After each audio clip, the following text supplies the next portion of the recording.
इस क्वेश्चन से पूछा गया कि इसमें से कौन सा पैरामेटिक स्पीसीज होगा। तो सिंपली ध्यान देना, आपको जब भी पैरामेटिक पहचानना होता है तो सिंपली क्या करना है, आपको पता करना है टोटल ट्रॉन।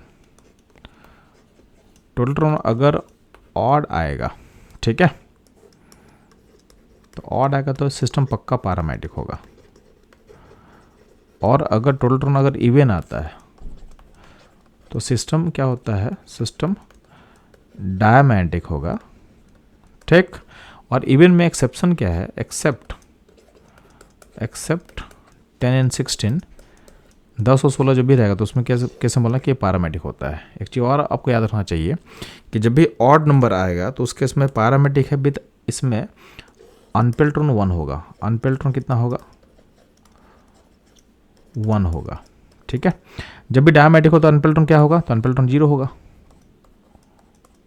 और जब भी 10 और 16 रहेगा तो उसके इसमें जो अनपेल्ट्रॉन होता है उसमें 2 होता है, ठीक है। तो ये भी आप दिमाग में सेट कर लो। तो ये शॉर्टकट आपको याद रखना है। तो ये शॉर्टकट जब याद करो इसको अप्लाई करो तो कोई दिक्कत नहीं है, अप्लाई कर लो इसको अब। तो CN माइनस टोटल ट्रॉन कितना हो रहा है, 14, तो ये होगा डायमेटिक।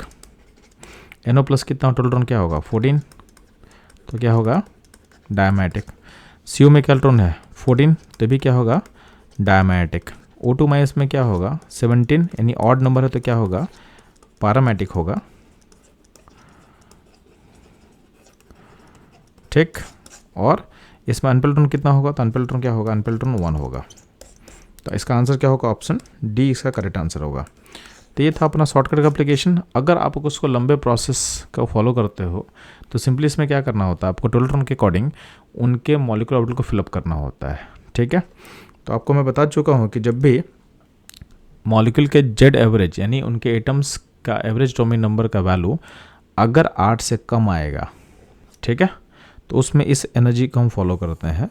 और अगर 8 है उससे ज़्यादा हो तो इस एनर्जी को हम फॉलो करेंगे, ठीक। तो जैसे हम मान लेते हैं कि इसको फिलअप करते हैं O2 माइनस के लिए, तो O2 माइनस का जेड एवरेज वैल्यू कितना आएगा, तो बना हुआ होता है O एटम से, तो दोनों एटम का एटॉमिक नंबर क्या होगा, 8 होगा, तो उसका एवरेज वैल्यू कितना होगा, ये भी 8 आएगा। तो यानी ये आपके कंडीशन के अकॉर्डिंग मैच कर रहा है। अब सिंपली क्या करेंगे, हम यहाँ पे इसको फिलअप करना स्टार्ट करते हैं। तो यहाँ पे 1 2 3 4 5 6 7 8 9 10 11 12 13 14 15 16 17, तो 17 को फिलअप किया तो देखोगे यहाँ पे आपको एक अनपेल्ट्रॉन दिख रहा है। तो ये अनपेल्ट्रॉन के कारण सिस्टम क्या होगा, ये सिस्टम हो जाएगा पैरा मैग्नेटिक, ठीक है। तो ये था क्वेश्चन का सॉल्यूशन एंड एनालिसिस। मूव करते हैं हम लोग नेक्स्ट क्वेश्चन पे। आपसे अगर मॉलिक्यूलर ऑर्बिटल थ्योरी के क्वेश्चन पूछा जाए कि मॉलिक्यूल आपका पैरामेटिक है कि डायमेटिक है, तो इसके लिए आपको मॉलिक्यूलर ऑर्बिटल कॉन्फिगरेशन लिखने का ज़रूरत नहीं है। आपको सिंपली एक ट्रिक याद रखना है कि जब भी मॉलिक्यूल के टोटल ट्रॉन का नंबर अगर ऑड आएगा तो सिस्टम क्या होगा, पैरामेटिक होगा। और जब भी आपके मॉलिक्यूल का टोटल ट्रॉन का नंबर इवन आएगा तो उसके से मॉलिक्यूल क्या होता है, डायमेटिक होता है।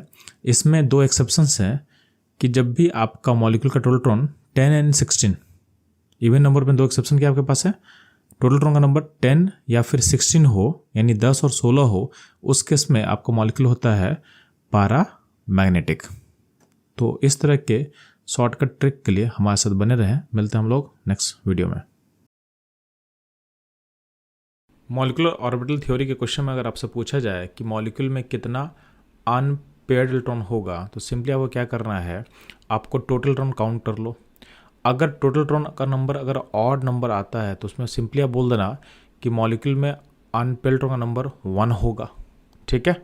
और अगर आपका टोटल इलेक्ट्रॉन का नंबर अगर इवन आता है तो उस केस में सिंपली बोल देना है कि इसमें अनपेयर्ड इलेक्ट्रॉन का नंबर क्या होगा, 0 होगा, ठीक है।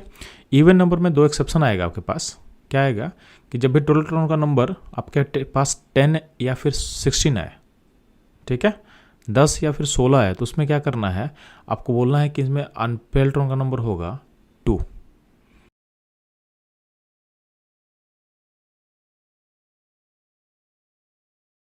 तो ये था इस क्वेश्चन का शॉर्टकट ट्रिक। मिलते हैं हम लोग नेक्स्ट वीडियो में।